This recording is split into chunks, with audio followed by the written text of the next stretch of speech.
comprendre. Le tricot revient très fort à la mode et ça n'est plus réservé aux grands-mères comme à l'époque dans notre enfance. Faire son pull ou ses chaussettes soi-même, eh bien c'est visiblement désormais tendance. Regardez, on est allé du côté de la Bretagne qui se passionne pour le tricot, comme nous l'expliquent Florence Griffon et Violaine Vermogo. À Vannes, c'est l'atelier tendance du moment, le tricot pour les débutants. On prend l'aiguille sous le brin et on divise en deux comme ça. Au-dessus et on tourne. Autour de la table et des pelotes de laine, 3 jeunes femmes attirées par ce loisir. Une diplômée en marketing, une créatrice d'entreprise numérique et une jeune vétérinaire. Quand on débute, ce n'est pas facile. En dessous, ouais. Vas-y. Non, là. Non. Là? Oui. Oulala. C'est pas une chez moi.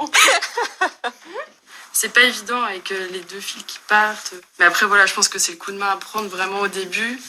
Et après, s'entraîner. Mélodie Hoffman, la formatrice, est une créatrice mondialement connue dans le milieu du tricot. Grâce à Internet et aux réseaux sociaux, elle vit de sa passion. Je vends des patrons tricot en ligne.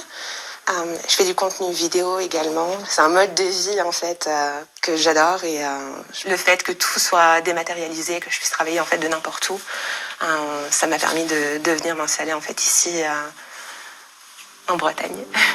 Des tricoteuses ultra connectées qui se partagent leurs inspirations et leurs créations. On est bien loin des images d'antan.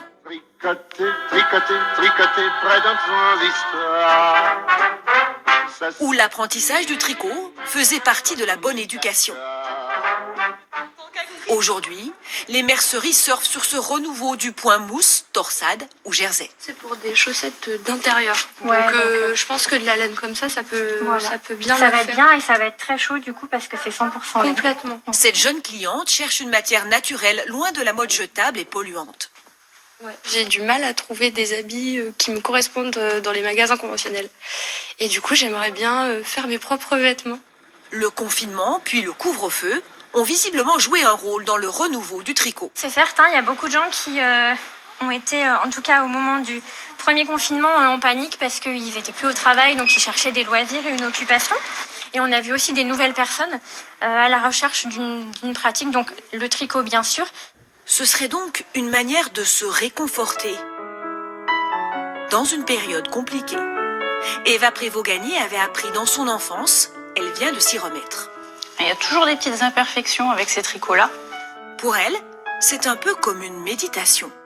Depuis qu'il y a le couvre-feu, je m'y suis remise, oui. Déjà parce que ça permet de se mettre un petit peu dans sa bulle, de décompresser. J'arrive à m'isoler même du bruit ambiant et juste pour me concentrer sur maille après maille. C'est très zen pour moi. Retour à Vannes, à l'atelier pour débutantes. Une bonne heure après le début du cours, elles ont réussi à monter plusieurs rangs. C'est plutôt chouette. Je suis contente. C'est hyper gratifiant de sortir de l'atelier en disant « Hey, j'ai réussi, tu as réussi aussi ». On a juste créé quelque chose et on a envie de s'y remettre en rentrant à la maison. Les hommes qui tricotent restent encore très minoritaires. Un marché à conquérir pour les acteurs de la laine. En 2 ans, l'atelier n'a accueilli qu'un seul débutant. Bon bah voilà, il va falloir s'y mettre, Nabila, hein, vous comme moi, parce que moi le tricot c'est pas trop mon truc encore que. Nabila Tabouré qui nous a retrouvés parce qu'on va aller un peu plus loin avec vous. Bonjour Nabila. Bonjour. C'est vrai que ça explose le tricot?